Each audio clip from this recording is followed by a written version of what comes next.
उन्होंने इसको किया।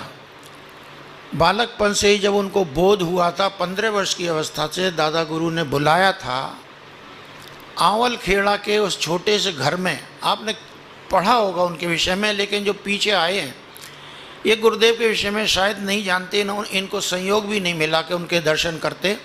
और 2-3 किताबें उसमें बन गई हैं। आप चाहें चेतना की शिखर यात्रा, सुनसान के सहचर, हमारी वसीयत विरासत, उनको पढ़ लीजिए। पढ़ इसलिए मत पढ़िए कि गुरुजी की लिखी हुई हैं, इसलिए पढ़िए कि हकीकत जानिए कि वास्तव में ये क्या है।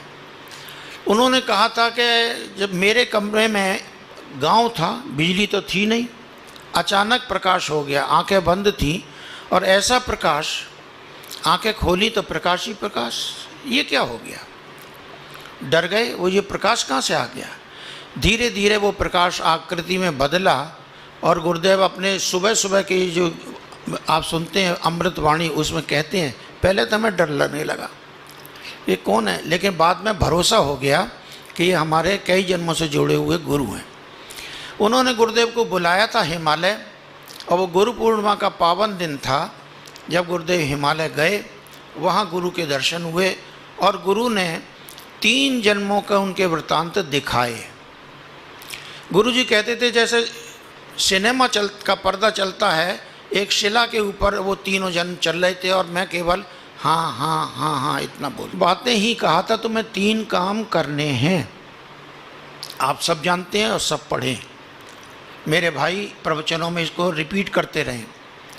आपको 24 लाख के 24 अनुष्ठान करने हैं, जौ की रोटी और छाछ पे। उन्होंने किए। हम अनुष्ठान को लेकर के अगर किसी को बताते हैं तो एक सेंटेंस में बता देते हैं गुरुजी ने तब किया, खत्म हो गई बात। आप उसको ज़रा सोचिए तो सही। आपको जब 9 दिन का अनुष्ठान करने के लिए बोल देते हैं तो कितनी बार माला उठा कर देखना शुरू करते हैं आप कि कितनी हो गई, कितनी रह गई हैं। क्या हमको एक टाइम ही भोजन करना पड़ेगा, दूसरे समय कुछ नहीं कर सकते हैं? वो 15 वर्ष का बालक 24 वर्ष तक उस भरी जवानी को कह सकते हैं केवल जौ की रोटी, और जौ भी वो नहीं, गाय को खिलाए गए। गोबर में निकले, उनको धो के सुखा के उसका आटा बना के 1 रोटी मिलती, 1 रोटी और छाछ, बस। तब के नाम पे इतना ही। क्यों साहब? इसके बाद कोई नाश्ते में फल नहीं, कोई फल नहीं, दूध भी नहीं, कभी बोला कभी नहीं।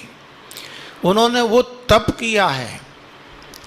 अभी हम लोगों ने चाहा था कि यहाँ पे शिविर लगाएंगे, 1.25 लक्ष के अनुष्ठान कराएंगे, लोगों से एक का भी अभी नाम नहीं आया है। 24 लाख की बात तो आप छोड़ दीजिए, तब की बात तो आप छोड़ दीजिए कि आपको जौ की रोटी और छाछ पे चलना है, लेकिन किसी की हिम्मत नहीं हुई। उस 15 वर्ष के बालक ने गुरु की आज्ञा को पालन किया। कभी उन्होंने समोसे का टेस्ट जाना होगा? नहीं जाना होगा। कभी किसी की दावत में जाके कुछ किया होगा? नहीं। बच्चे तो कर सकते ना, उन्होंने कभी नहीं। उस तप की कल्पना कीजिए जो वशिष्ठ जी ने की होगी, विश्वामित्र जी ने की होगी। परम पूज्य गुरुदेव ने वो तप किया, 24 लाख के 24 अनुष्ठान, अपने गुरु के कहने से। हम लोगों से कराए नहीं, वो चाहते तो थे।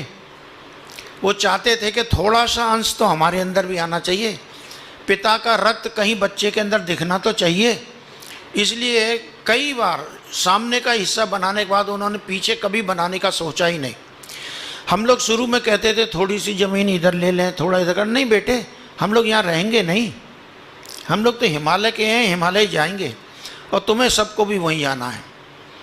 हम लोगों को आप विश्वास कीजिए, एक हमारे साथ कोमल इंजीनियर थे और वीरेश्वर उपाध्याय जी, हम 3 लोग मोपेड लेकर के उन रास्तों को खोजने गए जिन रास्तों पे अगले दिनों आप सबको हमको जाना था, और जहाँ आश्रम बना करके गुफाएं खोज खोज करके रहना था, तब करना था।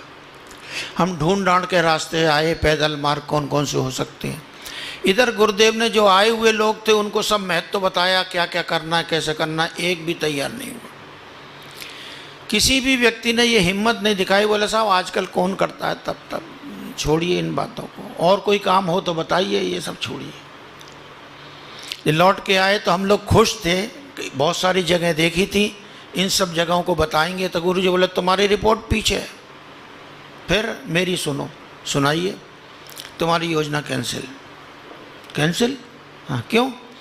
इनमें से एक भी तैयार नहीं, एक भी तैयार नहीं है। उन्होंने मन बदलने के लिए गंगा के 7 टापुओं में हम लोगों को भेजा, कमर में रस्सी बांध लो, लाठी ले लो हाथ में और जाते रहो। देखो तुम बार बार टापुओं में दिन भर रहोगे, शायद तुम्हारा मन बदल जाए कि वहाँ जाएंगे। लेकिन वाह रे मन वाह, एक भी तैयार नहीं। आप गुरुजी के तप की तुलना करेंगे किसी से? सुना भर है हमने कि ऋषि वशिष्ठ ने तप किया था, ऋषि विश्वामित्र ने तप किया था, लेकिन तीसरे का नाम बताओ। तीसरे का नाम नहीं मिलता है कि किसी और ने भी तप किया होगा।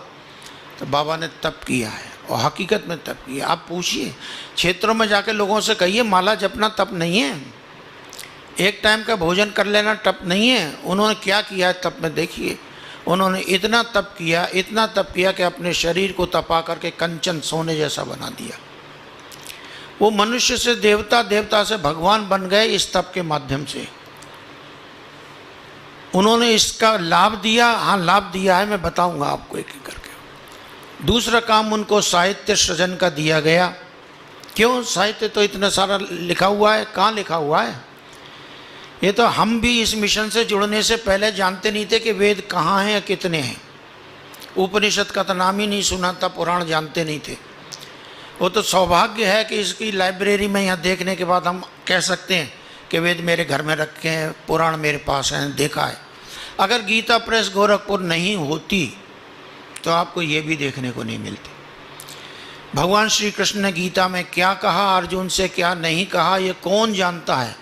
ये धन्यवाद देना चाहिए गोविंद जी का, हनुमान प्रसाद पोद्दार जी का, जिन्होंने इतना परिश्रम किया और जन जन तक इससे अवगत करा दिया कि ये हमारे साहित्य है।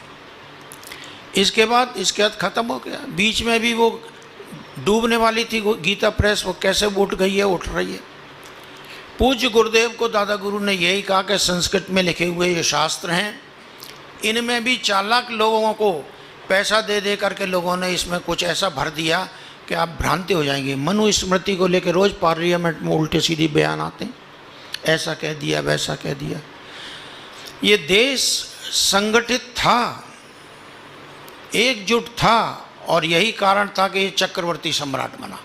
एक राजा थोड़ी लड़ता है, उसके साथ सारे के सारे लोग लड़ते जाते हैं। ये सोने की चिड़िया था क्योंकि हर व्यक्ति इतना पुरुषार्थ परायण था, करता था, क्योंकि हम एक संगठित देश के रूप में जाने जाते थे। लोगों ने पहले इसको 4 वर्ण में तोड़ा, 4 जाति में तोड़ा, और उसके बाद अब तो चुनाव ही लड़े जाते हैं उसके आधार पे। अब तो समाज ही हमारा टूट गया। भारतीय नाम से अब आपको क्या कहेंगे? कभी भी कोई धर्म परिवर्तन कर लेता है, कुछ भी कर लेता है। परम पूज्य गुरुदेव से उन्होंने कहा कि शास्त्र दोबारा लिखो, और उन्होंने कहा भी, हम तो 5वीं पास हैं, हमारी प्राइमरी तक एजुकेशन हुई है, वेद शास्त्र तो संस्कृत में लिखे हैं, और कई कई पंडित भिड़ जाते हैं तो उनका अर्थ नहीं होता है, हम क्या करेंगे? बोला तुम करोगे, माँ गायत्री तुम्हारे अंदर से करा लेगी, तुम करना। और हम देखते हैं आज कि वो सारा का सारा आर्ष ग्रंथ उन्होंने लिख दिया। इसलिए नहीं कि वो विद्वान है, इसमें से वो अंश निकाल दिए जो अनुपयोगी थे, जिन पर भ्रम पैदा होता था।